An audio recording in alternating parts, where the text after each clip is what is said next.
O tema de hoje é o mercado de carbono, o voluntário e o regulado, em particular as perspectivas, os desafios de regulamentação do mercado brasileiro de carbono. Temos aqui conosco, nessa tarde, 3 participantes. Eu, para não dizer nem mais nem menos do que devo, vou me permitir ler a breve nota biográfica de cada um deles, começando pela Marina Carrilho, que é diplomata e atua na Divisão de Meio Ambiente 2 do Ministério das Relações Exteriores desde 2018, onde é responsável pelos temas de mercados de carbono, transporte marítimo internacional e aviação civil. A Marina tem graduação e mestrado em administração de empresas pela Universidade de São Paulo. Temos também aqui conosco o professor Ronaldo Ceroa da Mota, que é do Programa de Economia, de pós-graduação em Ciências Econômicas da Universidade Estadual do Rio de Janeiro, foi coordenador de estudos ambientais do IPEA e ex-diretor do Ministério do Meio Ambiente. Atuou como lead author e review editor do IPCC da ONU, é doutor em economia pela University College de Londres e tem vários livros publicados. E, por fim, mais ou menos importante, a Luísa de Vasconcelos, que é formada em Direito e Administração pela Fundação Getúlio Vargas, tem um MBA em Negócios pela Harvard Business School e trabalha no Itaú BBA desde 2012, neste momento à frente dos negócios do banco, na estruturação de operações ESG. Eu queria, mais uma vez, agradecer aos 3 participantes aqui que nos permitem ter os vários, não todos eles, mas possivelmente as principais perspectivas sobre este tema. Eu vou pedir ao Ronaldo que faça a primeira intervenção. Combinamos aqui que o Ronaldo vai se valer da sua larga experiência docente para nivelar um pouco a informação entre todos aqui a respeito de um tema que é um tema importante, mas é um tema complexo e não é um tema do conhecimento geral. Então, apenas mais 1 minuto, eu peço que mostrem as empresas que nos apoiam na realização do nosso programa anual de seminários. Eu queria agradecer a todas e a cada uma delas. Sem elas, não seria possível fazer o que estamos fazendo. Isso posto, Ronaldo, eu passo a palavra para você, vou fazer o papel chato de controlar um pouco o tempo. Você tem aí 12 minutos e 43 segundos para fazer a sua intervenção inicial. Ok, quando bater 12 minutos, me avisa. Tá legal. Primeiro, muito obrigado aí pelo convite, é um prazer estar aqui, dividir essa mesa não só com você, Sérgio, mas com a Marina e a Luísa. Então, eu acho que é um assunto que você falou que é complexo. Eu diria que é um assunto com muitos detalhes, mas ele não tem assim uma complexidade teórica muito grande, não. Ele tem algumas, vamos dizer assim, especificações de regras de comércio que a gente vai aqui tentar explorar. Tenho certeza que esperamos que a gente vá poder esclarecer um pouco. Então, lembrando, né, que nós estamos falando do mercado de carbono, que tem o carbono está relacionado com as emissões de gases de efeito estufa, né, esses gases que colaboram para o aquecimento global. Então, o controle dessas emissões faz parte de qualquer política climática, né? E a ideia é você, em políticas, com qualquer outra política, você ter instrumentos. Um dos instrumentos é a precificação de carbono, tá? E o que é a precificação de carbono? Aqui eu acredito que tem muitos economistas, né? A poluição é uma externalidade negativa, ou seja, algo que o mercado não reconhece, que é externo ao mercado. Então, a internalização é uma das formas, através de mecanismos econômicos, instrumentos econômicos, é pela precificação. Essa precificação pode ser por tributo, né, que é o que a gente chama de uma taxa piguviana, ou uma criação de mercado, né, que é algo que Ronald Coase propôs há uns 40 anos atrás, tá, o PIGU a 100. Tá? Então, são formas que você tem de precificar, dar um preço à poluição para que ela deixe de ser uma externalidade e, com isso, os agentes econômicos possam tomar uma decisão, né, via preço, né, se reduzem ou poluem. Tá? O tributo é um tributo por unidade de emissão. Tá?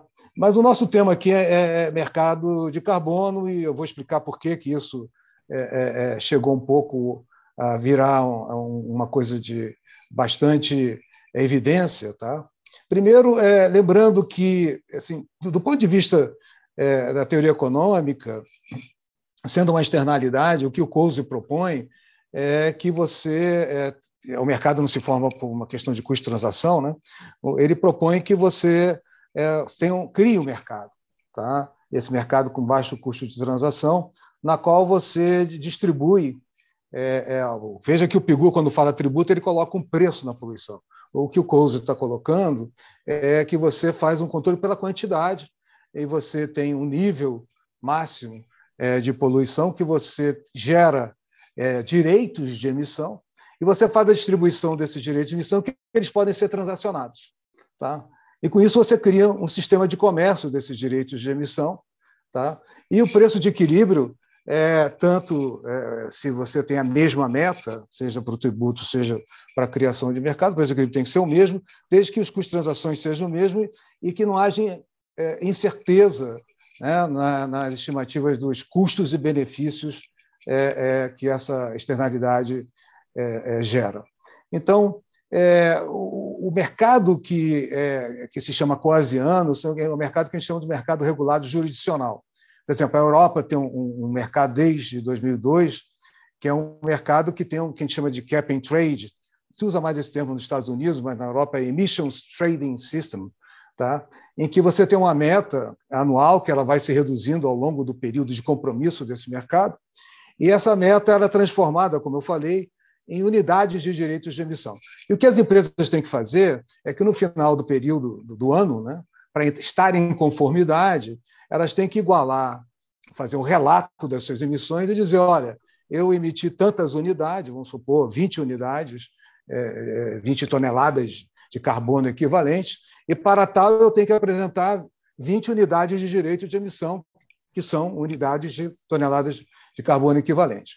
Então, não há uma meta para uma fonte regulada.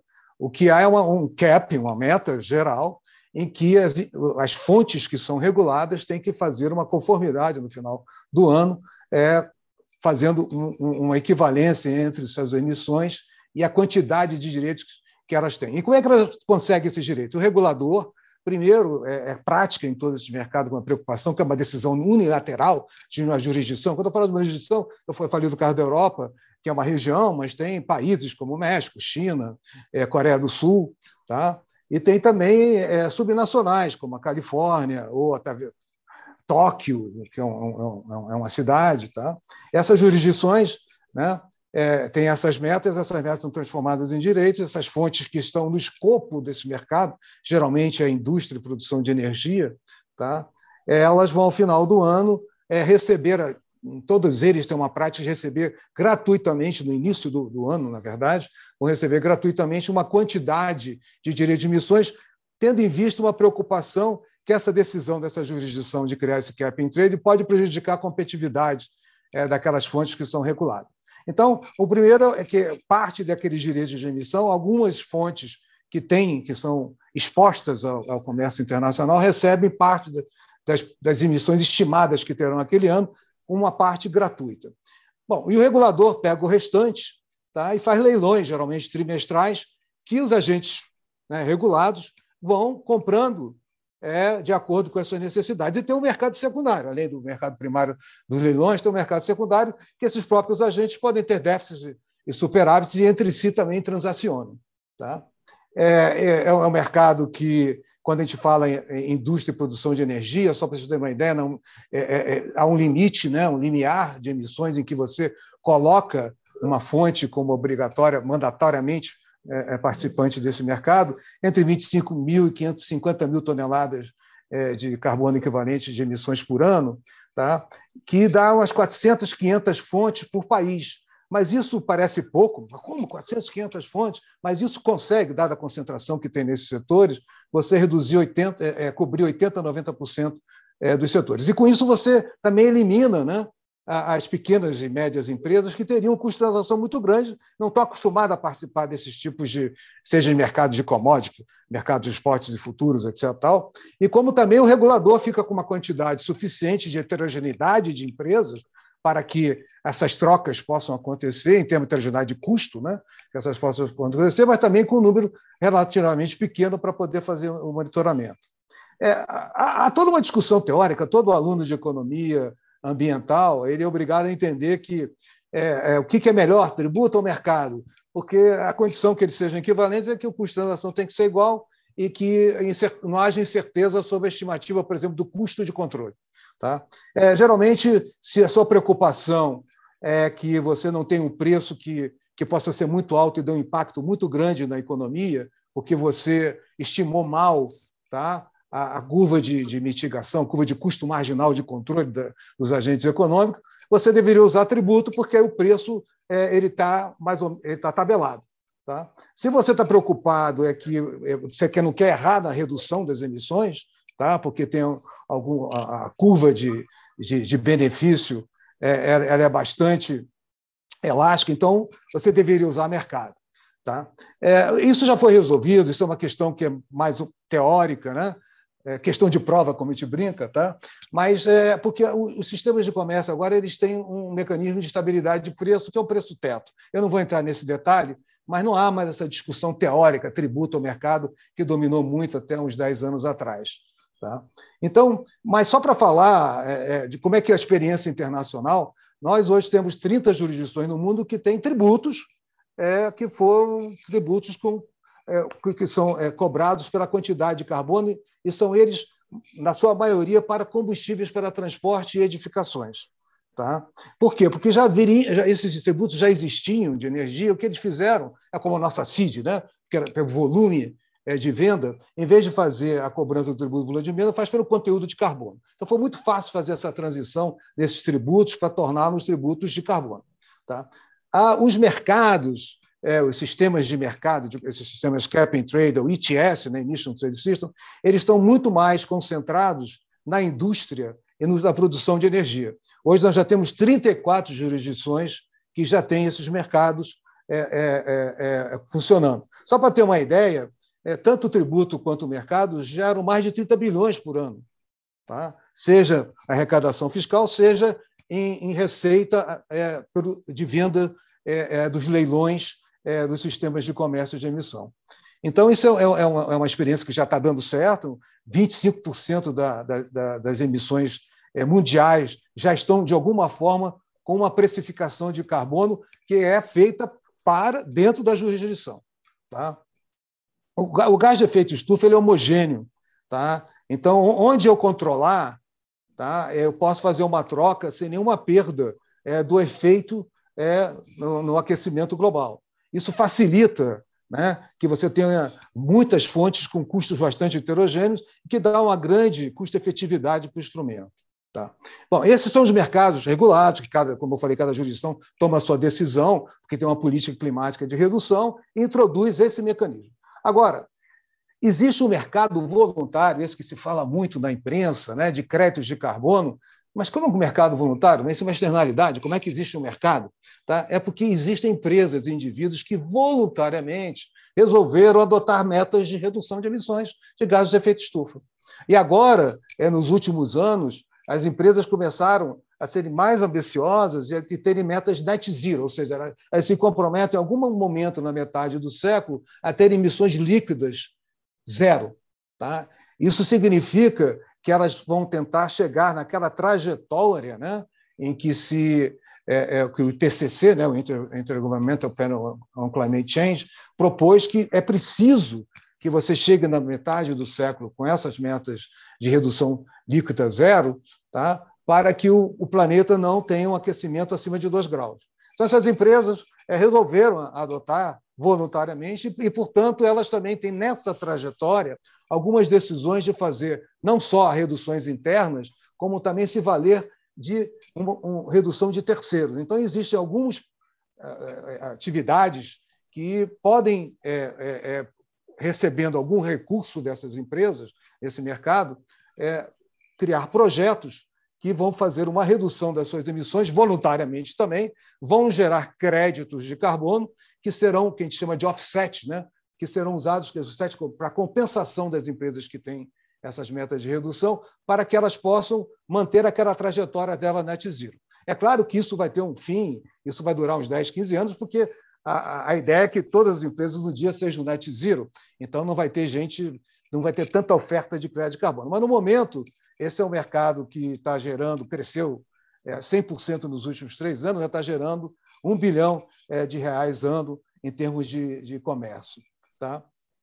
E lembrando que nesse mercado de crédito de carbono, ele é totalmente diferente daquele direito de emissão. Lembra? No direito de emissão, o regulador ele tem aquela meta, vamos supor, na indústria brasileira gera 100 milhões de toneladas de carbono equivalente por ano na queima de combustível fóssil. Então, ele poderia dizer, olha, eu vou ter 100 milhões esse ano que vem 99, 98 daqui a 2 anos, e vai criando uma redução das metas e vai transformando essas metas em direito de emissões que ele vendem.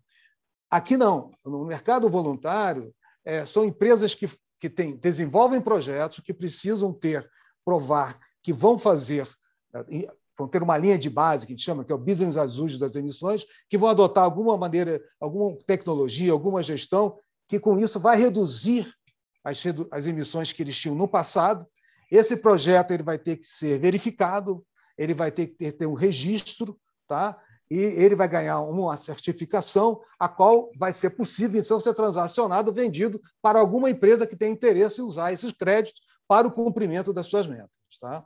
Então, esse é um mercado que é fragmentado, a venda não existe uma venda spot de tonelada de carbono, como existe no mercado regulado, que eu vendo um direito de emissão, que equivale a uma tonelada de carbono. Aqui eu vendo um projeto, tem projetos com 100 mil toneladas, projetos com 1 milhão de toneladas de redução.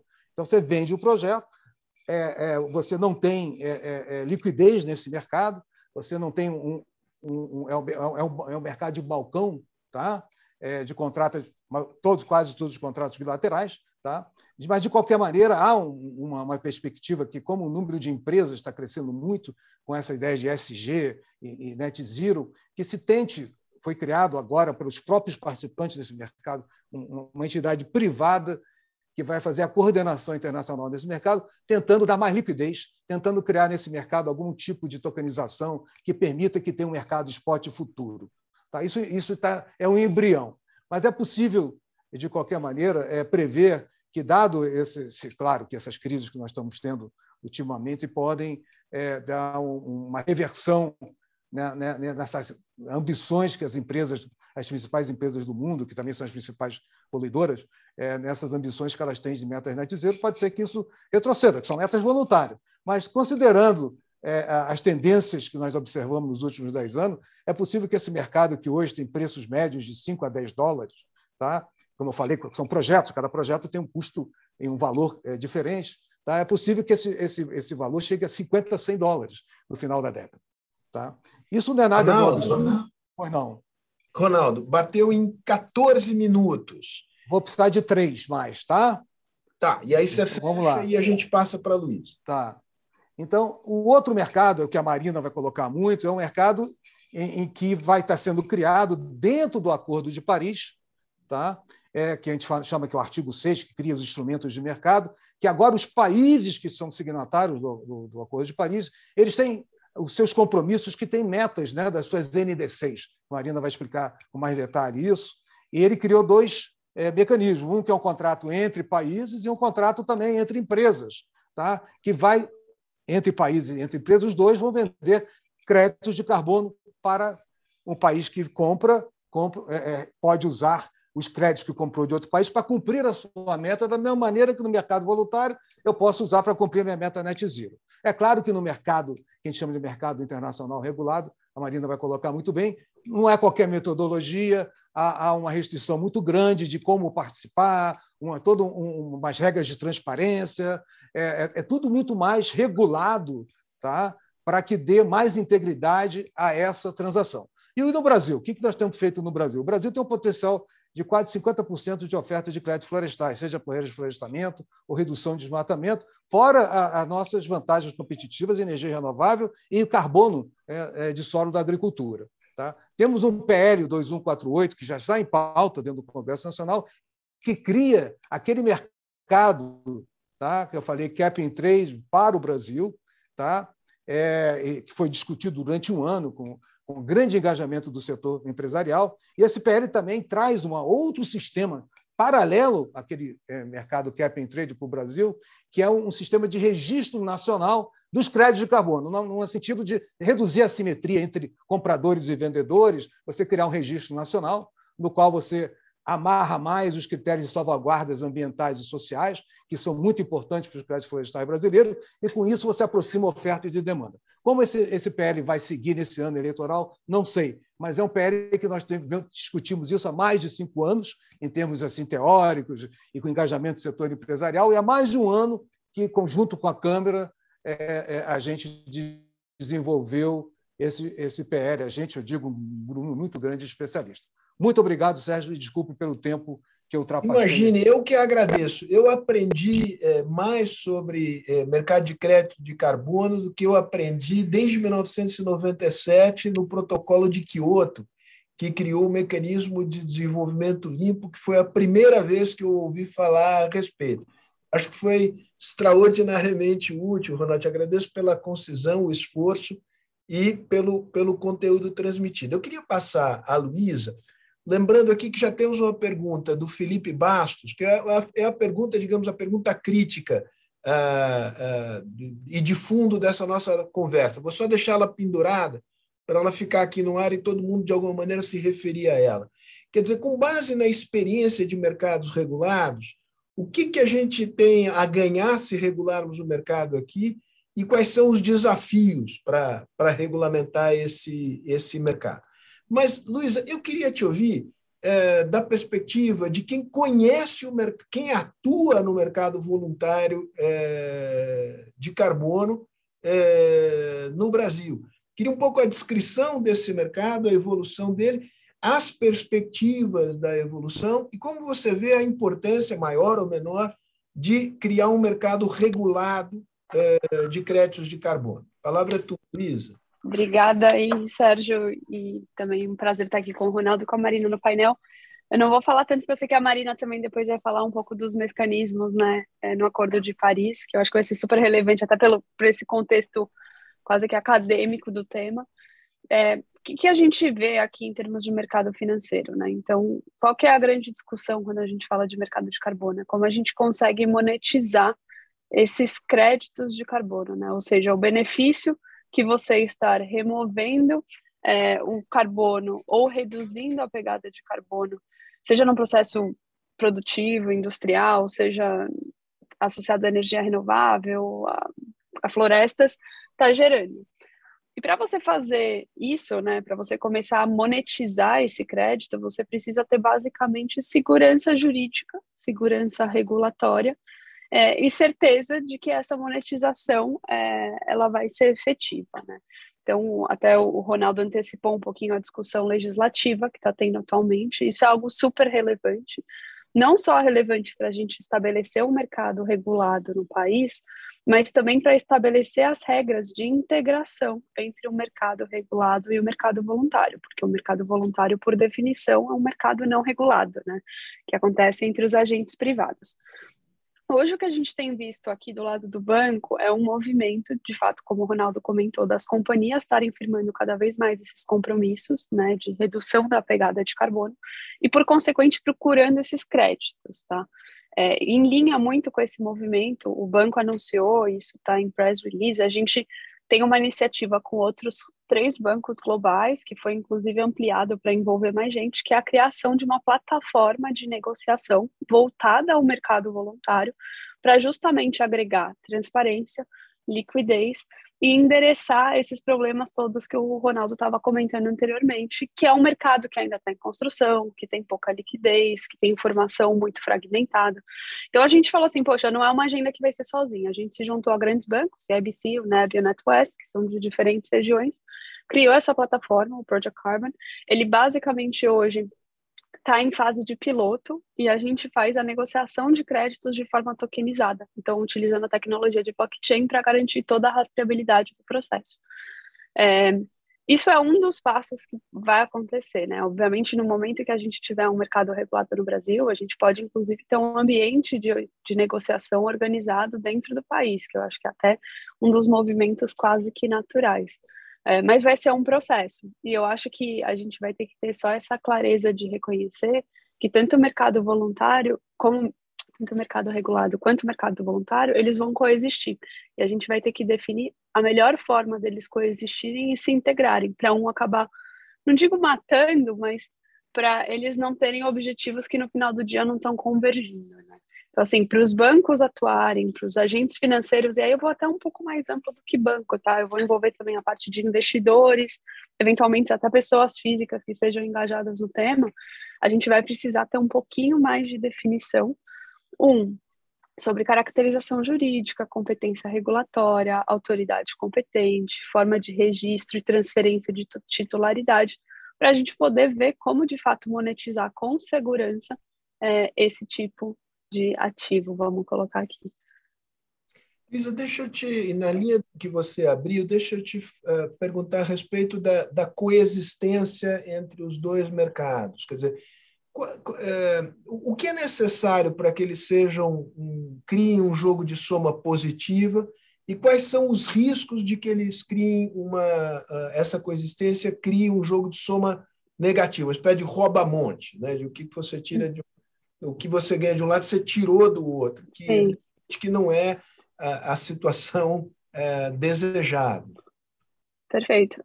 Então, como que a gente faz isso de uma forma positiva, né? Eu acho que os dois mercados, eles têm objetivos que um deles, o mercado regulado, está orientado a uma estratégia nacional, né, de cada um dos países.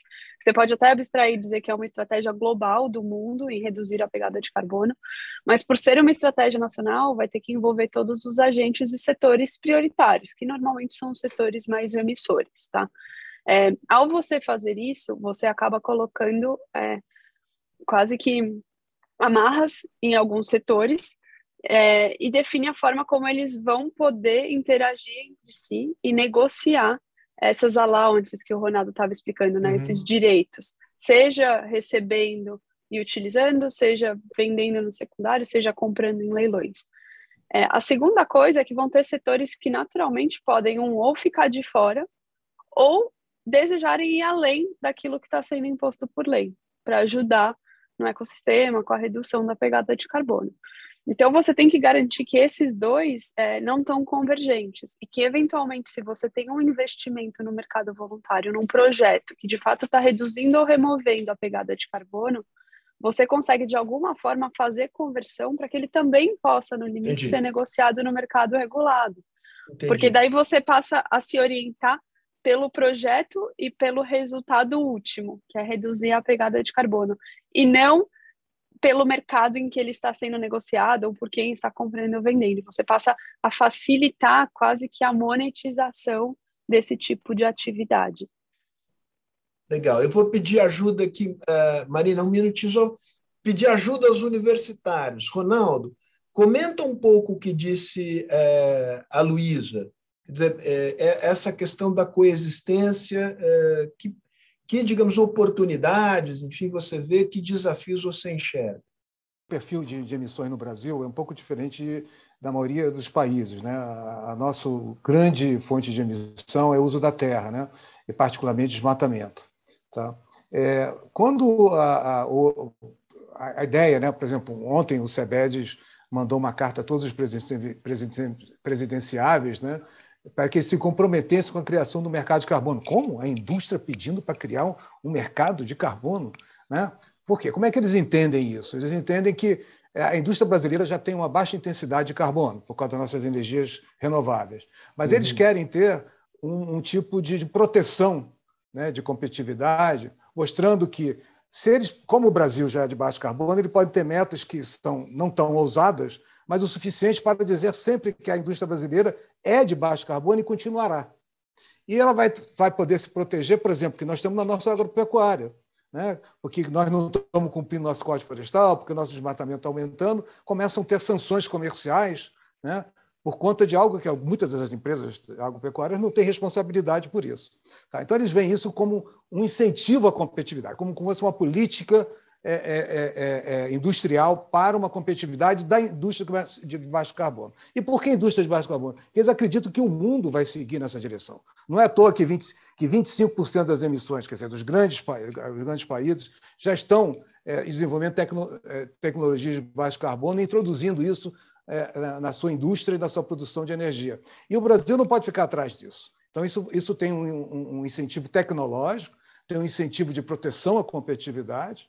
Tá? Agora, como disse a Luísa, geralmente, por exemplo, nesse projeto de lei, você pode, além dos direitos de emissão, você pode fazer equivalência nos mercados regulados das suas emissões, comprando no voluntário. Tá? Nesse projeto de lei se diz que 25% do que as empresas emitirem, elas podem comprar no setor de floresta e agropecuária. Tá? Isso significa que esse mercado ele não vai só gerar recursos entre as fontes reguladas, como vai também trazer financiamento para os outros setores que são nossos principais emissores. Mas por que não inclui esses setores? Porque não há nenhum lugar do mundo que tenha precificação de carbono sobre a agricultura e sobre o uso de florestas. Porque fazer o relato de emissão, calcular a emissão disso, é tão difícil, há um grau de incerteza tão grande que você vai cair num mundo em que você não vai ter a eficácia do sistema. Tá? Você não vai ter incentivos suficientes para garantir que você está fazendo alguma coisa custo-efetiva. Tá? Então, esses setores estão fora, mas são os mais importantes do Brasil. Agora, por que a gente está preocupado com a indústria e a produção de energia? Como eu falei, é porque o mundo é um mundo net zero. O mundo é um mundo net zero no futuro. Tá? E as empresas brasileiras querem dizer, eu já sou quase net zero e quero continuar mostrando para vocês. Como eu tenho um cap que cai ao longo do tempo, isso está claro e líquido, porque as nossas emissões agregadas não vão aumentar. Isso vai dar para a indústria brasileira um grande ganho de inserção internacional. Principalmente depois que a Marina explicar como que o artigo 6 vai funcionar, então, isso vai ajudar mais ainda que a gente possa usar essas créditos de floresta dentro do próprio artigo 6, que é nas transações para ND6 do Acordo de Paris. Marina, você foi convocada agora pelo professor Ronaldo, e em momento oportuno. Luísa, com a tua licença, vou passar a palavra à Marina agora, que nos fala diretamente do Palácio de Itamaraty, ou pelo menos de um fundo de tela que nos faz sentir num lugar, quem não conhece deve ir, porque é uma beleza. Marina, a bola é sua. Obrigada, Sérgio. Obrigada também aos meus colegas, né, professor Ronaldo, com a didática, a clareza de sempre. E a Luísa também. É sempre uma satisfação manter o diálogo aí com a sociedade, com o setor produtivo e a academia, especialmente nesse tema que a gente sabe que é de grande interesse para o Brasil, que veio para ficar e que é aí uma das grandes ferramentas que a gente tem à nossa disposição para a gente atingir aí um patamar de reduções de emissões que seja efetivo. Né? A minha intervenção de hoje, eu vou me concentrar no artigo 6º, né, que é uma parte da discussão sobre a regulamentação dos mercados de carbono. A minha intenção é apresentar um panorama, eu diria, neutro, né, sobre o artigo 6º. A minha intenção não é apresentar um juízo de valor sobre a pertinência ou não, né, se é positivo ou não para o Brasil, né, ou se ele em si é positivo ou não. Como o professor Ronaldo muito bem pontuou no começo da intervenção dele, instrumentos de precificação de mercado são uma ferramenta valiosa, obviamente, valiosíssima, mas só uma ferramenta e não um fim em si mesmo, né? Eles estão à disposição para se promover um objetivo aí de redução de emissões. Então, primeiramente, né, eu dividi a minha apresentação em algumas partes. Primeiramente, eu queria trazer só um brevíssimo panorama sobre o contexto das negociações do artigo 6º, né, que eu acredito que vocês acompanharam e que culminaram na COP26, que aconteceu em Glasgow no final de 2021, em um acordo, finalmente, depois de 3 anos de impasse. E como vocês sabem, né, e agora eu dou um pequeno passo atrás, acho que o professor Ronaldo já tocou nisso brevemente, mas o uso de instrumentos de mercado para facilitar o cumprimento de metas oficiais, né, no regime multilateral não é nada inédito. O protocolo de Kyoto estabeleceu 3 instrumentos desse tipo, o artigo 6º, que é a implementação conjunta, o artigo 12, que é o mecanismo de desenvolvimento limpo, e o artigo 17, que é o comércio de emissões, sendo os 2 primeiros baseados em projetos. Então, países com metas obrigatórias, né, de reduções de emissões poderiam investir em projetos de redução de emissões em outros países e utilizar créditos advindos desses projetos para bater as suas obrigações. O comércio de emissões sobre o protocolo de Quioto, na verdade, era um comércio, né, de unidades, de agregados aí de resultados entre países com obrigações. O Brasil não era parte do anexo 1 do protocolo de Quioto e, portanto, não tinha compromissos obrigatórios de mitigação, mas nem por isso a gente deixou de se inserir, né, nesse sistema. A gente se inseriu de maneira, considero até bastante exitosa, por meio do mecanismo de desenvolvimento limpo, que ao longo de quase 2 décadas de existência permitiu que o Brasil abrigasse mais de 340, 350 projetos aí de reduções de emissões. Mas eu diria que nesse momento, né, hoje, eu diria que talvez a maior contribuição do MDL, da participação brasileira no MDL, foi ter nos deixado um legado institucional que permitiu que hoje a gente tivesse, né, arranjos institucionais para se pensar a mudança do clima em termos de políticas públicas, né, na gestão pública, e também da parte do setor produtivo, para que a gente tivesse aí, né, recursos humanos, consultores, que falem, né, essa língua dos mercados de carbono, que, como, né, a gente tem visto, é um dos grandes temas da década. Quando o Acordo de Paris foi adotado, o Brasil, então, motivado por essa experiência, né, bem-sucedida sob o MDL, foi um dos proponentes sob o novo acordo para que ele replicasse o formato do seu antecessor, o que deu origem aí ao artigo 6º. A regulamentação final desse artigo só foi possível na COP26, que encerrou um ciclo de 3 anos de impasses. E o que é o artigo 6º? Né? Também retomando, acho que o professor Ronaldo falou muito bem ao mencionar que, na verdade, não é um artigo, eles são alguns instrumentos, ele estabelece alguns instrumentos sob a sua égide,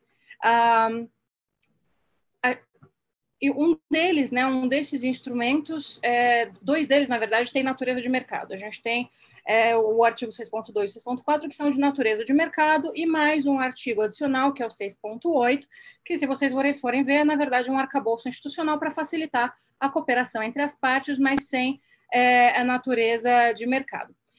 O artigo 6º, ele estabelece aí um mercado global de carbono, um mercado internacional de carbono, como eu às vezes tenho ouvido. Eu acho um pouco complicado a gente falar nesses termos, porque a gente não tem, como o professor Ronaldo explicou, a gente não tem aquele elemento tão necessário para o mercado de carbono, que é um cap global, né? O que nos permitiria, né, um cap global obrigatório, que nos permitiria pensar aí em um mercado global de carbono.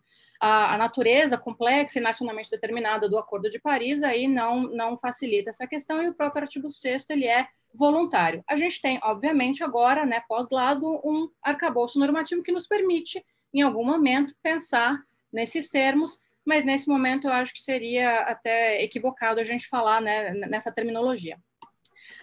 Mas voltando aqui aos instrumentos de mercado do artigo 6º, eu vou focar só neles, né, nesse momento, sem nenhum demérito, obviamente, para o instrumento estabelecido sob o artigo 6.8, mas a gente tem, num dos casos, o caso do 6.2, o artigo 6.2, uma abordagem cooperativa baseada em mercado, que permite a troca de resultados de mitigação internacionalmente transferidos, que é aquela sigla ITMOS. É um instrumento que se assemelha muito ao comércio de emissões que a gente teve sob o protocolo de Quioto, na medida em que se refere também a uma troca aí de agregados de resultados de mitigação. Então, um país como a NDC, que eventualmente tem um excedente de cumprimento, pode comercializar, transferir internacionalmente esse excedente de cumprimento para um outro país que eventualmente precise para aí cumprir a sua meta sob o Acordo de Paris, tá certo? No caso do artigo 6.4, a gente tem, né, algo análogo, né, que sucedeu algo análogo ao MDL, um sucessor do MDL, também um outro instrumento de mercado, no qual projetos podem ser estabelecidos segundo o rigor metodológico acordado entre as partes que fazem parte aí do Acordo de Paris e gerar reduções de emissões certificadas que podem ser usadas, entre outras finalidades, para facilitar o cumprimento, né, de acordos oficiais, de compromissos oficiais, que incluem as NDC sob o Acordo de Paris, ou também no sistema ONU, o CORSIA, que é aquele esquema, né, de compensação de emissões da aviação civil internacional. E aí aqui eu faço um parêntese, porque tem uma diferença muito grande entre a unidade, né, aquilo que é intercambiado no 6.2 e no 6.4. A gente só tem crédito de carbono no 6.4, porque é o único instrumento que, de fato, certifica reduções de emissões que são fungíveis no fim das contas. Os ITMOS não são, na verdade, uma unidade. Se você vai lá no Acordo de Glasgow, você vê uma descrição, né, do que seria um ITMO, mas ele não necessariamente é uma unidade, e isso foi objeto de controvérsia nas negociações, e a conclusão que se chegou é que era melhor a gente seguir com uma descrição, né, ao invés de definir o istmo como uma unidade, já que a gente tem NDCs que não são comparáveis, a gente tem NDCs que não necessariamente falam a mesma língua, que são expressas na mesma métrica e no mesmo horizonte temporal. Então, feita essa brevíssima introdução sobre o que é o artigo 6º, eu queria falar um pouco o que é que a COP26 trouxe, né, para a gente nesse contexto de negociações. Qual que é a importância de Glasgow, né? E aí eu falo, obviamente, como representante do Itamaraty, e eu diria que Glasgow tenha trazido 3 grandes contribuições nessa área de regulamentação de mercado de carbono. Então, primeiro, né, qual que é a primeira grande contribuição que eu vejo da COP26?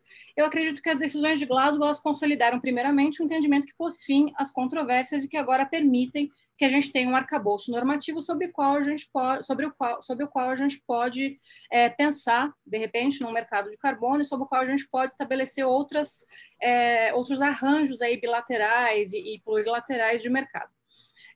Como né, o Brasil, vocês talvez tenham acompanhado, a delegação brasileira expressou logo após a COP26, o que a gente teve foi um acordo possível, né, em que todas as partes em negociação reconheceram que teriam de se mover mais para o centro dos debates e mais distantes de posições maximalistas, então, politicamente, foi um ganho muito grande. Né, o pacote de Glasgow, ele pacificou a questão contábil, por exemplo, relativo ao artigo 6º, sem reescrever o Acordo de Paris, isso porque aquela operação, chamados ajustes correspondentes, que sempre estiveram previstos no caso das transações do artigo 6.2 com a troca de istmos entre países para o cumprimento desses compromissos oficiais, eles passam a ser aplicados às transações com créditos do 6.4 que forem destinadas a usos, né, similares àqueles que os istmos poderiam ser destinados, né, como ao cumprimento de NDCs ou CORSIA.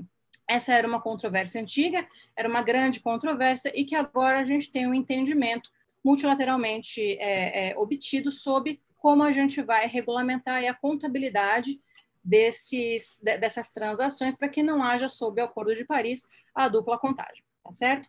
A gente também acertou em linhas gerais em Glasgow, né, isso também foi um entendimento político muito importante, a transição do MDL para o seu sucessor, o 6.4, transição essa não só de unidades geradas por projetos de MDL, né, o que se teve em Glasgow foi uma transição parcial, uma solução de compromisso, em que as unidades geradas, os créditos gerados por projetos registrados após 2013 podem ser usados para cumprimento de NDCs, mas também a gente teve um entendimento maior sobre a transição de projetos e também do legado institucional do MDL, o que permite para a gente não ter uma ruptura brusca ou um vácuo, né, na ação climática no momento de transição entre os sistemas, mas sim aí uma passagem gradual, uma transição suave.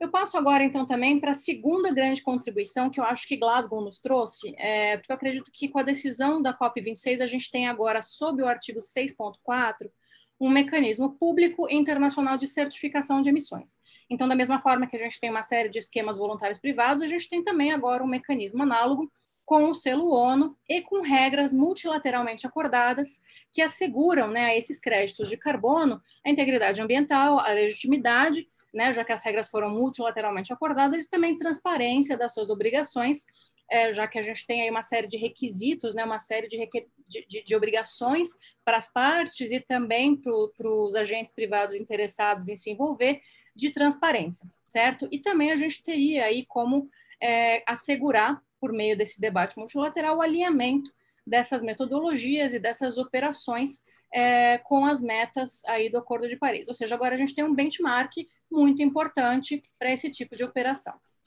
E eu acho que, terceiro, a gente também pode pensar numa grande contribuição de Glasgow, né, das decisões da COP26 sobre o artigo 6º, é que agora a gente tem um arcabouço normativo e com regras multilateralmente acordadas que podem servir também para disciplinar eventuais projetos de cooperação bilateral, seja sob a forma de mercado de carbono que possam ser interligados, seja sob a forma dos chamados clubes climáticos ou clubes de carbono. Esse tipo de arranjo que acontece quando uma jurisdição reconhece e admite unidades de mitigação de outra, se beneficia agora de um arranjo normativo contábil e de transparência, sobretudo sob o artigo 6.2. Isso é extremamente importante se a gente considera que alguns esquemas de precificação de carbono já têm se manifestado interessados, se é que já não iniciaram esse processo de interligação, e é extremamente importante que isso seja feito agora ao abrigo das normas multilaterais, para que a gente possa ter transparência e integridade ambiental desse tipo de acerto. Tá certo? Então, eu acho que essas três questões, eu acho que foram a grande contribuição do pacote de Glasgow. E aí eu já me encaminho para a última parte. Marina, te peço para... Tá excepcional a tua exposição, mas dá uma fechada aqui para a gente poder voltar aqui a bater bola. Claro. Eu só queria falar agora um panorama muito rápido, 2, 3 minutos, do que a gente espera para os próximos passos. Posso continuar? Ou eu posso parar também? Mas assim, concisamente aqui. Pode deixar. Eu acho que assim, já que a gente teve Glasgow, né, o que a gente tem pela frente? Esses artigos já estão prontos para serem usados, o 6.2 e 6.4? Eu diria que não. Na COP26 se acordou um arcabouço normativo que permite que eles sejam operacionalizados, possivelmente após a COP27, mas a gente ainda não tem um trabalho técnico que tenha desenvolvido a infraestrutura, o formato de relatoria, de processo de revisão, a gente tem que pensar em registros, então tudo isso, do ponto de vista internacional, ainda vai ser objeto de debate para que esses instrumentos possam ser operacionalizados.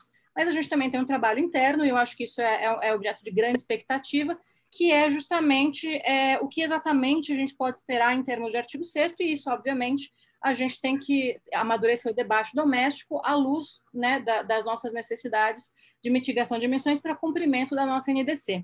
Então, acho que é um debate que a gente ainda precisa ter, que a gente ainda precisa desenvolver, como que a gente implementa a NDC e como a gente se beneficia da regulação de um mercado brasileiro de emissões e, potencialmente, da nossa inserção sob o artigo 6º. Peço desculpas por ter passado um pouquinho de tempo. Imagine, você recebeu aqui um elogio merecido aqui em cena aberta. Agora eu não vou saber quem é que fez. Do Guai, que a inteligente diplomata Marina comprova mais uma vez a altíssima qualidade dos nossos diplomatas. Eu faço as minhas palavras também.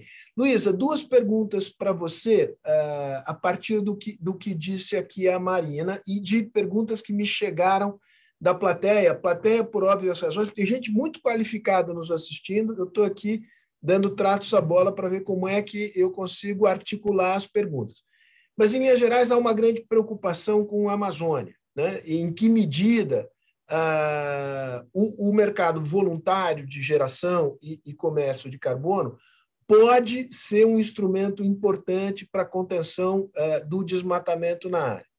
O que leva à pergunta, digamos, como é que você incorpora nesse mercado voluntário, além dos players convencionais, um número maior de players? Como é que vocês veem isso do ponto de vista, digamos, da tua experiência no mercado financeiro? E de que maneira você vê?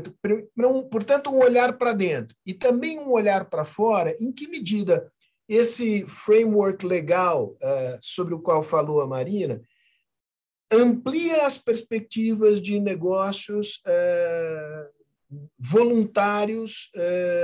Me chamou a atenção o fato que vocês criaram uma plataforma com alguns outros grandes bancos globais.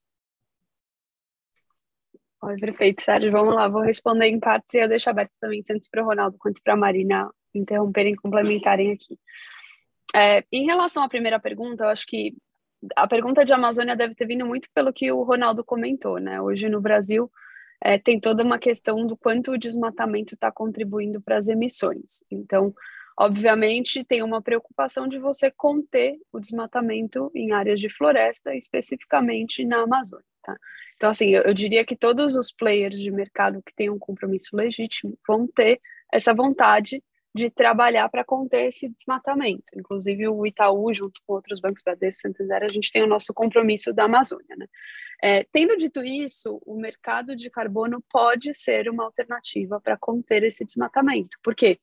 Você gerar créditos, você pode gerar créditos florestais, seja por conservação ou por restauração. E ao você fazer isso, o que acontece é que você mantém a floresta em pé. É o que a gente brinca, né? De forma simples, são projetos de floresta em pé. Então, ao você manter em pé, você está evitando naturalmente o desmatamento. Agora, tem que ser muito estratégico na forma de fazer isso, né? Não é uma floresta em qualquer lugar, são florestas em locais que têm ali a pressão de desmatamento maior, tá? Então, acho que nesse sentido, quanto mais players puderem estar engajados, melhor, porque eles podem trabalhar com esse propósito. Em relação ao framework legal, que até a Marina estava comentando, esse é um framework legal que parte de um mercado regulado, né? Ou quase que parte de um mercado entre países, no contexto da Convenção Quadro. O que a gente tem aqui hoje no Itaú, na nossa plataforma que está em fase de piloto, é um projeto destinado ao mercado voluntário. Então, o que estaria diferente? A gente pode discutir em algum momento se lá nos termos do artigo 6º vão ser admitidos esses projetos de mercado voluntário para contribuir para a NDC dos países e etc. Mas a gente tem visto que, obviamente, os investidores que compram esse tipo de crédito, eles vão olhar o que chamam de adicionalidade. Então, eles vão olhar qual é o tipo de crédito, o que ele está gerando de benefício, se tem algum tipo de co-benefício, né, seja ele social, ou até mesmo ambiental, por exemplo, preservação de biodiversidade. E tudo isso, de certa forma, deveria estar refletido no mecanismo de precificação. Tá? Tanto é que hoje, quando a gente olha o mercado, dá para ver que os créditos florestais, comparados, por exemplo, aos créditos de energia, eles têm um valor elevado, justamente porque eles têm, em tese, um benefício ambiental que pode ser potencializado.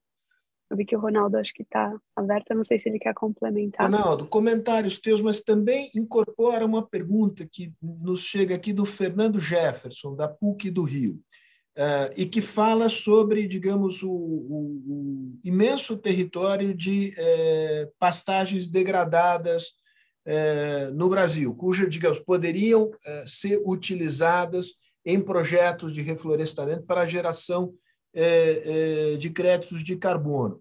A pergunta dele é por que iniciativas com esta natureza ou nessa direção não estão previstas na legislação que regula o mercado de carbono? Primeiro, eu queria complementar o que a Luísa falou, que ela tocou num ponto muito importante, né? Você, no mercado voluntário, você tem, como vai ter também no artigo 6.4, que é créditos entre empresas, uma assimetria de informação. O comprador ele vai estar muito preocupado. Tem um projeto que eu prometo reduzir, fazer uma redução, então eu vou comprar essa sua redução. Se você não reduzir como está previsto, como é que vai ser esse residual claim, etc. Tal. Então, há um custo de transação muito grande para mostrar que esse projeto realmente ele é íntegro, tá? E que vai gerar essa adicionalidade, vai fazer essa redução para não gerar o que a gente chama de hot air, ou seja, na verdade, ele ia reduzir e não reduz. Por exemplo, vários estudos mostraram que o próprio MDL, que é o sistema de linha de base, né, e crédito, esse de crédito de projeto, 30% a 40% não aconteceu do que foi previsto. Tá? Então, é uma preocupação que é cada vez maior. Essa regulamentação que o órgão, né, supervisor do 6.4, através do secretariado lá, do órgão técnico, vai fazer das novas metodologias, não sei se são novas, nós vamos aproveitar as antigas, aquilo que a Luísa falou, muitos dos padrões que já existem aí, já são frutos do próprio MDL e vão ser adicionados. Só que agora, talvez no Egito, a Marina possa explicar isso, talvez até uma curiosidade que eu tenho, como vão ficar os projetos de redução de desmatamento. Tá? Então, você tem dois tipos de projetos de florestal.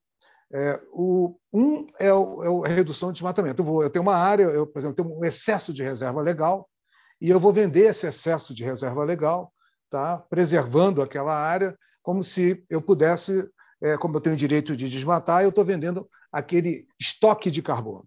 Tá? O outro é eu criar um estoque de carbono com reflorestamento, pergunta do Jefferson, tá? Que que é uma captura. Veja bem, a redução de desmatamento eu evito lançar na atmosfera. O outro eu capturo, que tem uma vantagem muito importante para as metas net zero. Porque a meta net zero, porque era líquida? É porque eu não vou conseguir reduzir 100%. Parte eu vou ter que usar instrumentos de captura. Tem a biológica, que é o reflorestamento, e tem a geológica. Só que a biológica custa hoje 1/10 da geológica. Pode ser que no futuro isso não seja assim. E o Brasil tem realmente uma grande área de área degradada, um grande espaço, território de área degradada. Mas o que acontece? Não é tão simples você fazer o MRV, né? o custo de transação do projeto de reflorestamento. Tá? Você pode ter conflitos sociais e ambientais com esse reflorestamento. Tá? Mas eu não vejo, Jefferson, sabe, que na legislação haja alguma barreira. O que talvez, o que, por exemplo, o BNDES agora, ele está fazendo uma coisa muito importante. Ele está fazendo uma linha de crédito, de leilões, para comprar crédito de reflorestamento, tá? Para que a gente tenha um aprendizado e uma escala que possam reduzir esse custo que a gente chama de AMRV, que é a certificação do projeto, isso leve a uma escala muito maior e que a gente possa aproveitar. Tá? Então, eu não vejo na legislação nenhum obstáculo. Agora, no artigo 6, a Marina vai poder falar isso, redução de desmatamento está, talvez, bem claro na regulamentação do artigo 6 que vai ter uma preocupação muito grande, porque quando eu estou fazendo redução de desmatamento, eu não tenho só o problema de floresta, que é de permanência, ela pode pegar fogo, e aí você cria uma reserva, né? Eu reduzo 10 toneladas, mas só posso vender 7, porque esses 3 vão ser usados para um risco, né, de permanência. Eu tenho também o de vazamento, eu tenho um excesso de reserva legal, vendo esse excesso, mas eu pego esse dinheiro e desmato uma outra área. Então, na verdade, eu não tenho certeza dessa adicionalidade que a Luísa falou. Por isso que a gente fala muito em projetos de redução de desmatamento de forma jurisdicional, que é um conjunto, um território no qual eu estou prometendo, né, que vai ter uma redução de desmatamento e, com isso, eu minimizo esse risco de vazamento. Tá? Mas, por último, Fausto, eu queria só fazer uma observação. Para preservação das florestas, a gente não pode pensar só em mercado de carbono. O próprio Acordo de Paris tem um artigo 5, que a gente chama de REDD, que nada mais é que uma redução, redução de desmatamento e degradação florestal, que é pagamento por resultado. Ou seja, no Brasil, como tinha um Fundo Amazônia, infelizmente não tem mais, tá? Mas ele tem uma redução que ele conseguiu, né? Uma redução drástica, não sei se todo mundo sabe, mas nós reduzimos em 10 anos 70% o nosso desmatamento. Tá? Depois a gente cresceu, infelizmente, mas a gente teve um grande sucesso numa política contra o desmatamento. Lembrando que o desmatamento ilegal no Brasil, ele não traz nem muito benefício econômico, ele não é uma restrição à oferta de terra. Eu não vou discutir isso aqui, tá? Mas está muito bem claro na literatura.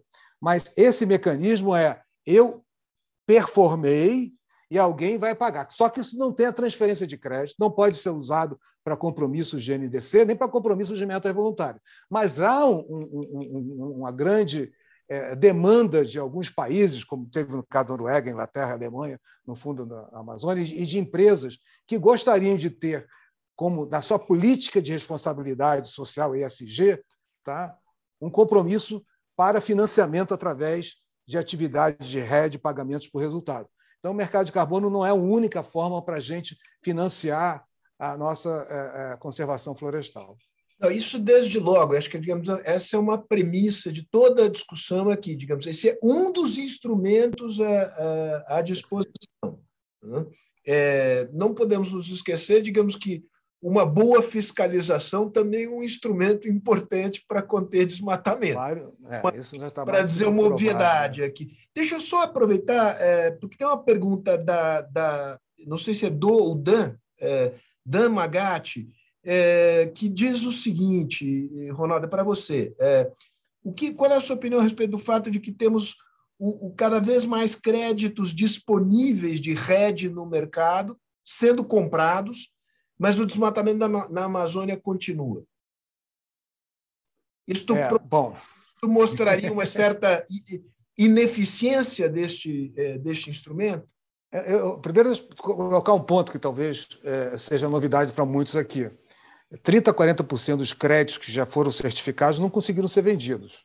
Tá? Então, esse é um mercado, por essa simetria de informação, que se você não consegue vender logo, se a sua metodologia já foi desatualizada, ou se você tem dúvidas sobre a verificação do projeto, embora uma demanda crescente, você não compra. Tem projetos que, deixa eu usar esse termo, micam, tá? Então é um risco muito grande também. Presumo que, digamos, haja uma percepção de risco elevado, tendo em vista, digamos, as dificuldades do Estado brasileiro de controlar o desmatamento. Então, digamos, você faz a reserva área que existe hoje, sabe-se lá se ela existirá amanhã, né? Presumo que isso seja... Isso é importante, porque, veja bem, o Brasil ele está com 7 a 8% do mercado de crédito florestal, mas o potencial dele é de 40 a 50%. Tem muito a ver. Bom, primeiro, que não tem países que já estão muito mais avançados em termos de acompanhamento, verificação, como hoje nós estamos tentando fazer aqui no Brasil, através do BNDES, o Banco do Brasil também vai fazer. Você criar um aprendizado, um learning by doing, tá? Para desenvolver o mercado privado, né? Os atores privados, os agentes econômicos privados para fazer isso. Mas o segundo ponto é que, para o Brasil, é muito difícil se você não vai apresentar, como alguns estados brasileiros tiveram sucesso de vender alguns créditos de carbono, mas você fica desconfiado. Um país que não consegue, que teve um sucesso enorme na redução de desmatamento, depois perde esse desempenho, isso atrapalha. Mas não é essa a única razão, quero deixar bem claro. Uhum. Há uma dificuldade de você criar projetos que, aos olhos do comprador, tá, você garanta que aquele resultado realmente vai acontecer por conta desse risco de vazamento que eu coloquei. Tá? Uhum. Isso, no próprio artigo 6, isso está claro, tem um parágrafo dizendo que isso é uma preocupação que terá que ser tomada em consideração ao definir as metodologias para o crédito florestal. Marina vai confirmar isso para mim mais na frente. Tá? Então, isso, Marina, então entra... Não, terminei. Entra você agora na conversa e tenta, digamos, suprir uma deficiência de entendimento minha. Não é a questão principal, mas quando eu fiz a pergunta sobre a possibilidade desta regulamentação do artigo 6º e seus desdobramentos, 6.8, 6.2, já me perdi aqui na numeração, mas no que diz respeito, em particular, ao sucessor do MDL, gerar uma espécie de template que ajudasse o mercado privado, eu supus que este novo mecanismo ele é de aplicação restrita aos mercados regulados ou ele transborda os mercados regulados? Eu não sei se eu entendi muito bem, mas, na verdade, acho que não é bem uma questão de aplicação. O que a gente tem no 6.4 é um instrumento, um mecanismo de certificação de emissões. Então, você tem aí agora um instrumento, né, da ONU que pode gerar créditos de carbono. Aí a gente tem, como eu mencionei, a gente tem uma série de esquemas privados voluntários que fazem isso, e agora a gente tem um estabelecido sob o Acordo de Paris. Mas ele certificará emissões, digamos, ao nível das empresas? A lei do Acordo de Paris diz que entes privados ou públicos, né, podem, não necessariamente governamentais, podem se engajar por meio do artigo 6.4, de forma mais ou menos similar ao que aconteceu com o MDL, mas obviamente que a gente tem uma mediação do governo anfitrião que tem que emitir uma carta de aprovação, autorização desses créditos. Esses créditos eles podem servir tanto para fins de ESG quanto para fins de cumprimento de NDC. Então, é um caso, obviamente, então, que a gente tem créditos de carbono reconhecidos para cumprimento de NDCs. Outros créditos não são reconhecidos, obviamente não como o 6.4, a gente pode entrar nos meandros, aí, nas tecnicalidades do uso do 6.2, mas no caso do 6.4, que foi objeto da pergunta, de fato, é assim que deve se funcionar. Muito bom, muito bom. Acho que, Luiz, acho que tem outras questões aqui. O Ronaldo tinha pedido um esclarecimento teu aqui. Me socorre aqui, Ronaldo. Não, saber se redução de desmatamento vai ser um objeto ainda de decisão na COP do Egito, se essas atividades de redução REDD, né, que são para redução de desmatamento, poderão ser transacionadas no 6.4 ou não. Essa é até mais para a Marina, né, Sérgio, do que para mim. Conversa que ela vai ser muito mais apta. Não, para a Marina. Não, para a Marina. Tá. Para a Marina. Para a Marina. Então, eu acho que cabe alguns esclarecimentos. Primeiro, acho que só retomar, o pacote de Glasgow não é um trabalho acabado, né? Assim como a gente teve no caso do MDL, a gente teve as decisões, né, das modalidades, regras, modalidades e procedimentos do MDL, mas que na prática a gente demorou alguns anos, né, para que o trabalho técnico estivesse pronto para que ele pudesse ser operacionalizado. A gente tem a mesma situação agora com o pacote de Glasgow, tá certo? Então, ele não é um trabalho acabado, ele é um pacote político, então ele é estabelecido em linhas gerais.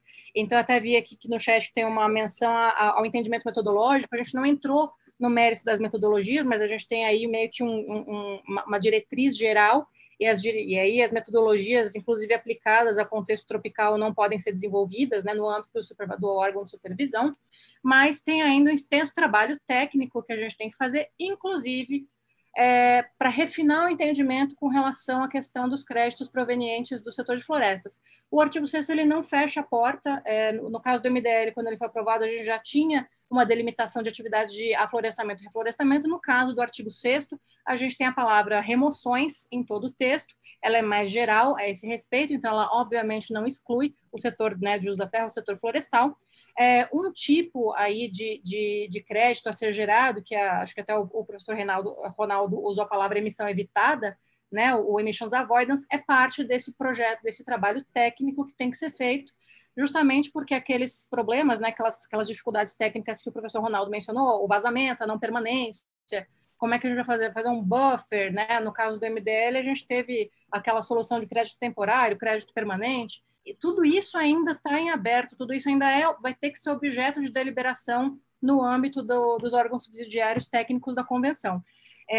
No caso mais específico, eu estava acompanhando aqui a questão do exemplo da área da reserva legal, a gente tem que levar em consideração a questão da adicionalidade legal, né? E aí eu acho que um exemplo desse tipo dificilmente passaria, né, para gerar crédito, justamente porque né, o nosso Código Florestal, a gente já tem uma regulação, a gente já tem uma legislação que talvez limite um pouco você comprovar a adicionalidade desse tipo de crédito. Não estou dizendo que é impossível, mas é algo que a gente tem que levar em consideração aí para ajustar expectativas, mas, de qualquer forma, a gente ainda tem esse trabalho técnico a ser feito. O impasse que Glasgow resolveu foi um impasse aí de fundo mais político, mas a gente agora ainda não acabou o trabalho.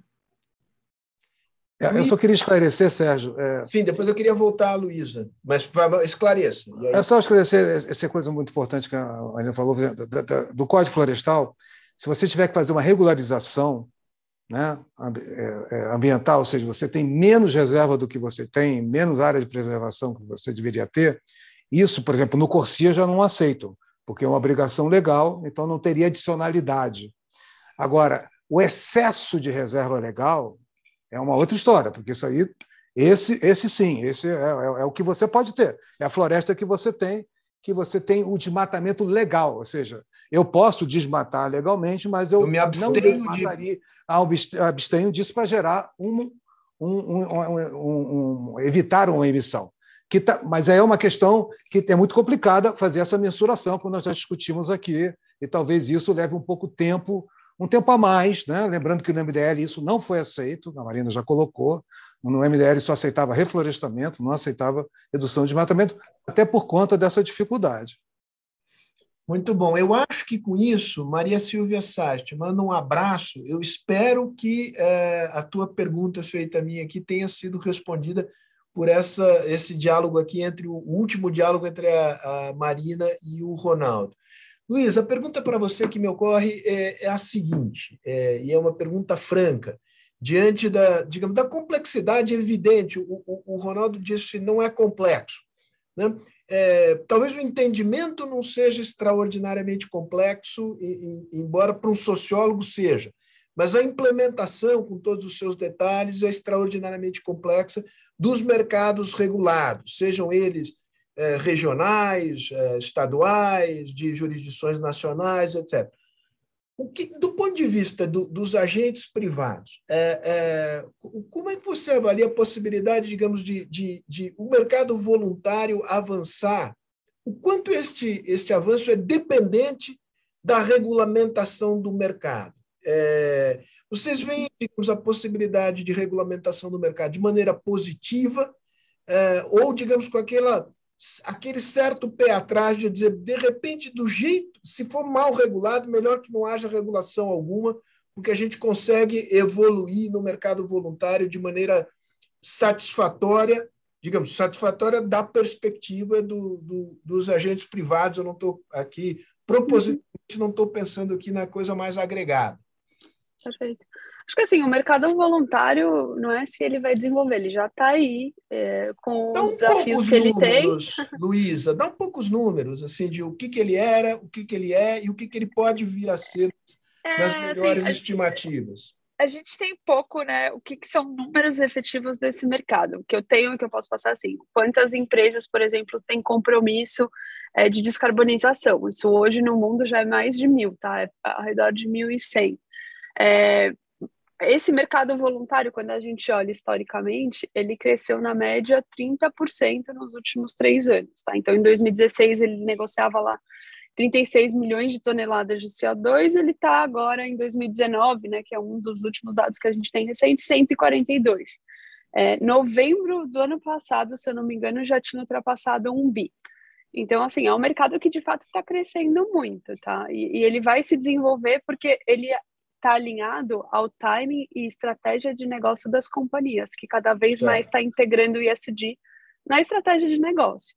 Então, assim, ele já está lá, ele vai continuar evoluindo, tá? E a participação do Brasil? Perfeito. O Brasil, ele já participa por meio das companhias brasileiras que compram a Convention. Itaú, por exemplo. Em que proporção? A gente não tem esse dado aberto, eu não teria. A gente teria que levantar, eu confesso que a gente não tem esse dado de quanto disso é Brasil especificamente, tá? Sim. Até porque, assim, hoje um dos desafios que a gente tem nesse mercado também é a parte de disponibilidade de informação, né? É muito de formiguinha de pegando, mas eu não tenho. Mas tendo dito isso, você me perguntou, né? O que seria a regulação nesse mercado? Ela é desejável ou não? Eu acho que a regulação, ela é desejável, porque ela vai dar uma diretriz e um norte estratégico do país, inclusive dos entes que estão dentro desse país, tá? As duas coisas, elas vão sempre coexistir, e é natural que seja dessa forma, da mesma forma que lá atrás você tinha, sei lá, o mercado bancário foi regulado, e continuam exercendo operações dentro e fora, tá? Então, assim, acho que isso vai continuar acontecendo. O que a gente está vendo como tendência é que esse mercado de demanda por crédito, seja ele um crédito no mercado regulado, já existente, no mercado regulado a ser criado, ou no mercado voluntário, vai crescer, porque as companhias vão cada vez mais ficar conscientes a respeito de sua pegada de carbono, e vão ter que tentar minimizar isso, seja porque elas vão ser obrigadas, via um mercado regulado, seja porque elas voluntariamente vão querer fazer esse movimento. E aí, nisso, surgem inúmeras oportunidades. Difícil dizer, assim, o timing correto, tá? Mas eu diria que a regulação ela é desejável até para o Brasil adotar uma postura de líder, de liderar esse mercado e não ser liderado, né? Então, quando a gente olha, por exemplo, o Brasil, olha o que a gente tem hoje de os biomas que a gente tem, quanto que tem de mata atlântica, a gente tem um potencial de servir, dar ou prestar serviços ecossistêmicos ao mundo. E aí o importante é a gente saber como país estrategicamente alavancar nisso, monetizar para poder gerar receita, emprego e todos os outros benefícios associados. Claro, tá? Claro. Não, digamos só, eu estou aqui conversando com vocês e me auto-esclarecendo aqui. É evidente, quer dizer, a analogia que me ocorre é o seguinte: o risco país contamina o risco das empresas, por mais bem geridas que as empresas sejam. Quando vai fazer captação, vamos pegar no mercado de capitais, né? O custo de captação está afetado. Eu presumo que, digamos, para a geração de negócio no mercado voluntário, pelas razões, inclusive, apontadas aqui pelo Ronaldo, quando você tem essa imensa incerteza sobre qual é o compromisso que o país tem coletivamente com a preservação dos ativos potencialmente geradores de crédito, evidentemente que isso afeta para baixo o mercado voluntário. Estou errado, Ronaldo? Não, acho que não está. Eu já falei, não é o único fator, né? Você tem, por exemplo, se você for trabalhar, é muito difícil hoje você trabalhar com o sistema jurisdicional, que minimizaria, por exemplo, um estado. Todos os estados da Amazônia hoje já criaram seus programas, né, de conservação e estão muito ávidos para, com resultados desses programas, né, poderem vender seus créditos. Mas isso não depende só deles, porque tem ação governamental de fiscalização. Eles, claro, que fazem parte também desse esforço, não é só, até município é importante nessa fiscalização. Mas eu diria que acho que um problema que a gente vai ter nesse mercado voluntário daqui para frente, tá? É que nós tivemos, como a Luísa já colocou, nós já chegamos a 1 bilhão, né? Saímos de 300 há 5 anos atrás, estamos em 1 bilhão de dólares. Mas o preço médio não subiu mais do que 10%. Tá? Por quê? Porque continua havendo esse problema de integridade. Como é que eu entendo que aquele crédito realmente ele tem a segurança que eu preciso? Tá? E isso, para o crédito florestal, por mais que ele tenha crescido na sua participação, ele agora é um líder, né? Passou a substituição energética em termos de demanda por conta desses atributos que a Luísa colocou, né? É importante. Por exemplo, vou dar um exemplo. A Shell só quer soluções baseadas na natureza para offset, em crédito de projetos. Mas tem empresas, outras, que não querem saber de crédito florestal porque eles envolvem titularidade da terra, às vezes povos da floresta, isso às vezes tem conflitos. Tá? Então, a legislação que está sendo criada no Brasil de regulamentar não é de regulamentar o mercado voluntário, é criar uma plataforma, um sistema de registro que vai fazer uma segunda due diligence. Ele vai dizer assim, olha, eu vou escolher agora, como o Corsia fez para a aviação civil, eu vou escolher agora uns padrões de certificação que eu considero mais íntegros, umas certificadoras que eu considero, vou credenciar tanto o padrão já existente como a certificadora, e vou exigir que esses padrões tenham outras salvaguardas, tá, adicionais que eu considero importantes para dar esse grau de adicionalidade e integridade ao crédito brasileiro e colocar isso num sistema operacional, tá, no qual o comprador, quando chegar lá, e fala assim, eu quero comprar um projeto da Amazônia, que é lá dentro. E mais ainda, vai possibilitar que no Brasil nós tenhamos padrões para essa área de floresta e agricultura, que é um pouco diferente o nosso caso do resto do mundo, e a gente tem que trazer as metodologias de fora, e isso vai colocar em pé de igualdade nessa plataforma essas certificações. Só para ter uma ideia para vocês, 4 empresas certificadoras dominam 90% do mercado. Então, é muito difícil você criar um padrão hoje muito íntegro, muito bom, até o mercado reconhecer isso, porque tem o efeito de um bem credencial, né? Tá? Essa que é a regulação que a Luísa está fazendo, está querendo dizer. Tá? Essa também é que é a regulação que mundialmente está tentando se fazer. É dar mais homogeneização ao padrão de certificação para que a gente tenha especificações que todo mundo fique mais tranquilo, como a ONU vai fazer para o artigo 6. Certamente a ONU vai apertar esses padrões de certificação e isso naturalmente vai vazar para o mercado voluntário. Tá? E o mercado voluntário, hoje, ele usa a maioria dos padrões que foram usados no MDL. Tá? Sim. Então, só que a MDL não tem muito para a floresta. Então, será um esforço da ONU muito grande nessa área de floresta que vai trazer uma contribuição enorme. Agora, eu queria falar um ponto, viu, Marina, do artigo 6, que a Marina tentou falar, mas, coitado, não teve tempo. A gente tem que criar um sistema de governança dentro do Brasil, porque quando eu trabalhar no artigo 6, eu tenho que ter ajuste correspondente se for usado contra uma NDC. Significa que eu tenho que aumentar a minha NDC para que o outro possa usar aquele ou resultado de mitigação do istmo ou crédito do 6.4 na sua NDC. Mas eu não posso vender o que eu vou usar na minha NDC. Então, eu tenho que criar um critério que seja um critério de preço. Por exemplo, o preço sombra da nossa NDC está entre 10 e 20 dólares. Não deveria estar vendendo nada por menos de 20 dólares. Eu não posso vender também toda uma escala de uma atividade, por mais que seja por mais de 20 dólares, porque eu vou precisar isso no futuro, que o Brasil não vai aumentar a sua NDC sobre os correspondentes. Marina pode confirmar isso. Nós vamos ser obrigados, até 2030, a aumentar os nossos compromissos. Né? Hoje, o Brasil acabou de confirmar, né, a sua NDC com aumento de ambição. Então, nós vamos ter que ter um critério também de tecnologia. O que interessa para a gente no artigo 6 é trazer tecnologia e dar escala em algumas coisas que a gente não faz hoje e que não vai usar tão cedo para a nossa NDC 2030. Mas todos os países vão ter essa preocupação. Por isso que a ONU criou sistemas de transparência em que os países vão ter que dizer quanto estão cumprindo as suas trajetórias para que você, o comprador, possa olhar. Não vou comprar de um país, o Brasil se comprometeu a reduzir o desmatamento, não está reduzindo e quer vender crédito no artigo 6, eu não vou comprar. Lá no artigo 6, isso vai ser muito mais importante que no voluntário, porque as formas de transparência e de restrições e de especificações dentro do artigo 6 serão muito mais severas do que no mercado voluntário. Eu acho que esse... Desculpa, Sérgio. Oi, Luísa. Não, vocês duas têm direitos iguais a partes aqui, porque foram interpeladas aqui, mencionadas pelo Ronaldo. Luísa, vai você primeiro. Não, acho que aqui, super rapidamente, acho que esse ponto que o Ronaldo trouxe da transparência é o cerne da questão. Hoje, o que é o que a gente deveria fazer de modo imediato? É criar esse registro único, para poder, independente do mercado, registrar todos os projetos que são feitos no país, independente de como eles vão ser usados depois. Se vão ser usados para conversão e para cumprimento de NDC ou para mercado voluntário. Porque dessa forma a gente mitiga aquele risco de dupla contagem que eles comentaram anteriormente. Você evita o vazamento e a gente ganha a relevância do país na discussão. Hoje ainda não tem nenhum país que tomou esse passo de fazer um registro unificado que consegue saber tudo o que está acontecendo de uma forma tão consistente. E se isso acontecer, definitivamente vai ser em benefício dos mercados de carbono, de um modo geral, tá?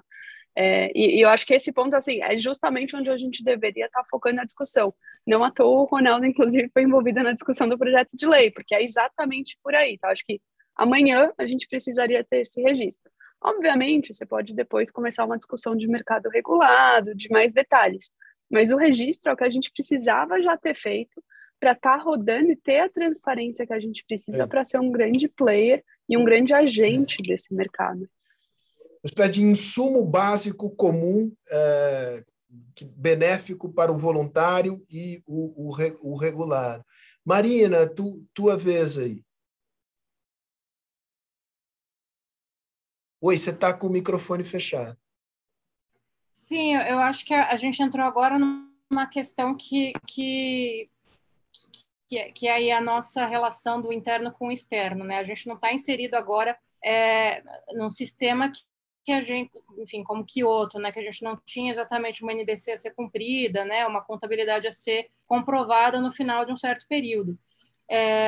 E, de fato, que a gente tem, o entendimento que a gente tem no artigo 6º é exatamente isso que o professor Ronaldo colocou, que a gente tem que evitar dupla contagem sob o Acordo de Paris, o mesmo resultado de mitigação não pode ser usado por duas partes para a sua NDC, e é justamente por isso, né, que a gente tem agora, além, né, no caso do 6.4, além daquela etapa que a gente tinha no MDL de considerar a aprovação, a carta de aprovação do projeto, né, o governo federal concedendo ao ente privado uma carta de aprovação daquele projeto a ser submetida para um órgão supervisor. Agora a gente tem uma etapa adicional que justamente esse governo, né, o país anfitrião desse projeto, tem que olhar para essas unidades a serem geradas e ver na sua contabilidade, no seu inventário nacional, né, o resultado da sua NDC, se ele pode ou não, né, direcionar essas unidades para atenderem uma demanda específica aí para cumprimentos oficiais de NDCs e, portanto, passíveis a ajuste correspondente ou não, né? Então a gente tem essa solução que permite que os projetos sejam feitos,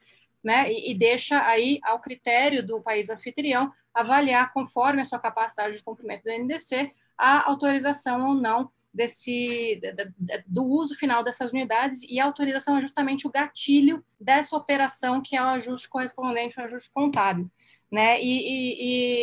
Essa é a discussão também que eu comentei muito rapidamente no final da minha intervenção, que a gente precisa estabelecer. A gente precisa estabelecer essa governança justamente para ter uma autoridade competente que possa, né, avaliar caso a caso, conforme essas condições que o professor Ronaldo muito bem pontuou. A gente tem que ver setorialmente, a gente tem, né, qual que é o custo, né, por tonelada de carbono para reduzir a nossa NDC, mas a gente tem diferenças entre setores, né? Já um setor industrial, né, um setor energético já descarbonizado, então tem um custo marginal de abatimento maior. Então a gente tem que ver, essa autoridade, né, governamental tem que ver setorialmente quando que isso vai poder ser feito, né? É o nível de preço, é quando a gente atingir um certo percentual de cumprimento da nossa NDC, é um horizonte temporal. Todas essas questões a gente precisa avaliar com muito cuidado, justamente para a gente não ter um risco aí de não cumprimento da nossa NDC, ainda que a gente, né, não haja previsão, né, de que as NDCs estejam obrigatoriamente tendo de ser cumpridas sob o artigo 6º, a gente sabe que na prática a gente tem que fazer isso sim, né, até por uma questão de riscos de margem, né, e pelo potencial também que a gente tem justamente de fazer esse tipo de operação acontecer. Então, realmente, esse é o debate que eu acredito que vai ser muito intenso e que a gente tem justamente que envolver todos os entes interessados, sociedade civil, academia, setor público e também o setor produtivo. Gente, última pergunta, chegamos ao final aqui. Eu queria, antes de fazer a última pergunta, primeiro dizer assim da satisfação de ouvi-las e ouvi-lo, Ronaldo, porque, enfim, não será por falta de competência que o Brasil deixará de fazer a sua lição de casa, né? E realmente acho que é uma coisa que dá, enfim, dá satisfação ver 3 profissionais aqui de gerações distintas, em setores distintos, mas falando coisa com coisa, num tema que eu insisto é complexo, um grau de conhecimento extraordinário sobre ele. Agora, minha última pergunta, e aí quem quiser agarra essa bola. Eu suspeito que só o Ronaldo se sentirá à vontade para agarrá-la, mas meu papel aqui não é dizer quem agarra, é só soltar a bola no ar. Mas tendo em vista, digamos, é fascinante, digamos, o que significa criar este mercado com as características que ele tem, criar regras de transação, de certificação. Os produtos são homogêneos, mas não tropo, né, Ronaldo? Os gases são, mas nem todos os ativos aí o são também. A pergunta nós temos tempo, dada a dramática necessidade de reduzir as emissões, porque o nosso orçamento de emissões está, digamos, se esgotando mais rapidamente do que nós imaginávamos, para construir soluções elegantes, ou com todos os riscos que isso implica, tributar passa a ser uma opção que pode se impor por necessidade. Aquela história de que o sapo pula não é por boniteza, é por precisão. Olha, posso falar? Pode. Sérgio, existia um programa PMR que o Banco Mundial financiou em vários países. Há 5 anos eu faço parte de uma equipe que a gente estuda mercado regulado no Brasil.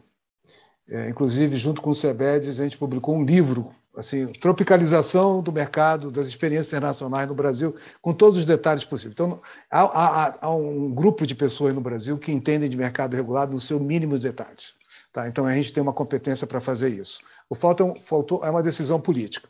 2, o CEBED, que é o Conselho Brasileiro de Desenvolvimento Sustentável, Empresarial para o Desenvolvimento Sustentável, a CNI, junto também, a BIQUIM, todos eles participaram, tá, desse projeto de lei, e eles veem isso como uma estratégia de competitividade. Então, nós já temos, assim, do ponto de vista do setor privado e da academia, tudo pronto.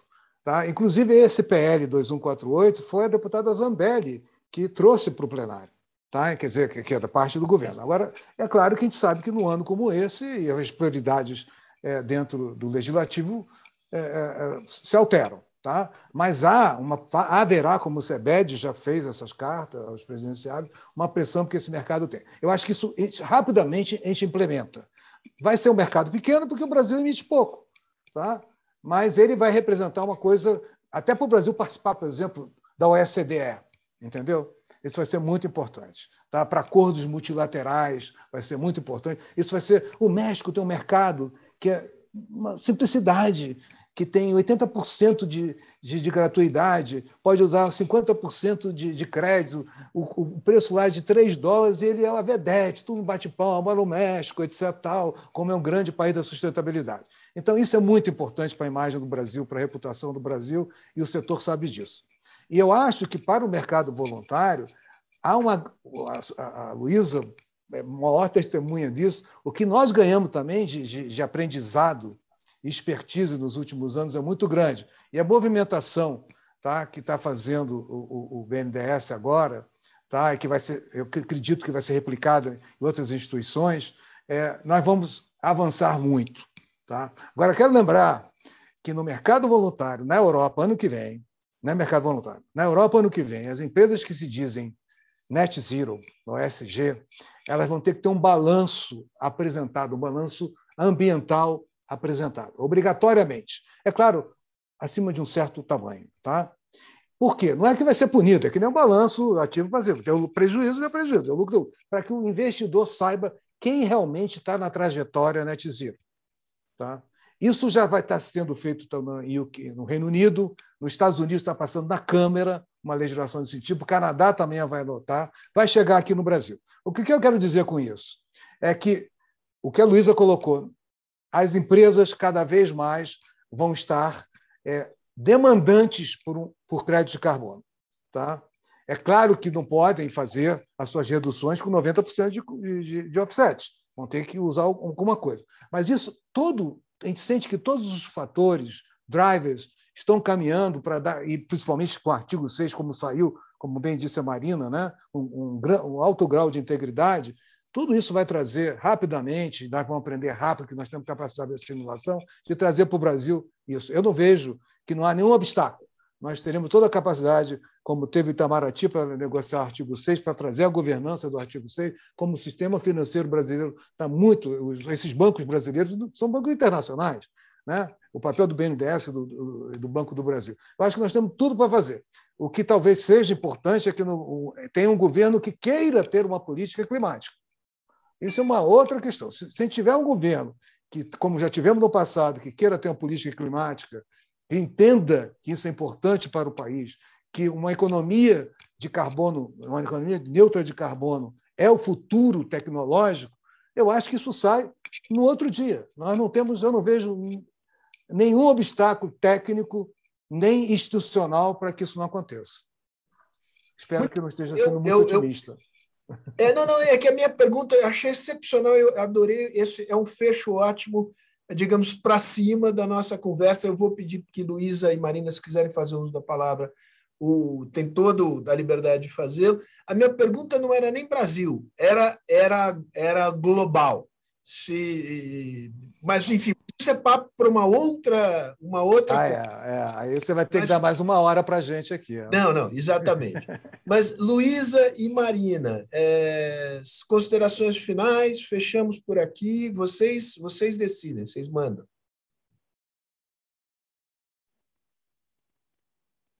Okay. Posso começar aqui? Eu acho que o Ronaldo falou tão bem para o fechamento que eu vou deixar.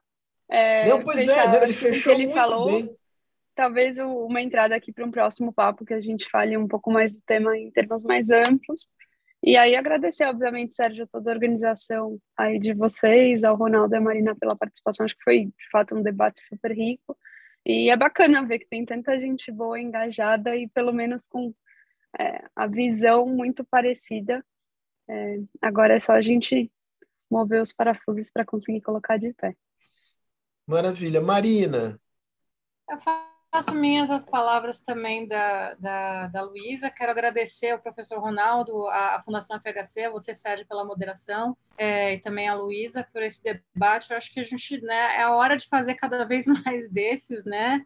E eu estou à absoluta disposição de vocês. Acho que realmente é um tema que é do interesse de todos. A gente tem uma NDC que também é do interesse de todos, então a gente não pode aí ter esses debates em silos, né? A gente realmente tem que pensar coletivamente. E agradeço novamente essa oportunidade. Muito bom, gente. Olha, obrigado mesmo. Foi um prazer. Comentarinho assim de nota de rodapé. Além de tudo, o benefício, por falar em adicionalidade, eu agora me sinto em condições de conversar com meu filho mais novo, que é um economista ambiental e que conhece para burro esse negócio. Então, vocês agora, digamos, me mudaram o patamar da conversa para um nível, digamos, menos vexatório para mim. Então, por isso, vocês já mereceriam agradecimentos. Aí, institucionais, então, nem se fala. Obrigado, se cuidem e... Obrigado a vocês. Que a gente possa se reunir novamente para tratar deste e de temas correlatos. Um abraço a todos. Obrigada, pessoal. Tchau, tchau. Obrigado. Um abraço. Tchau, Um abraço. tchau.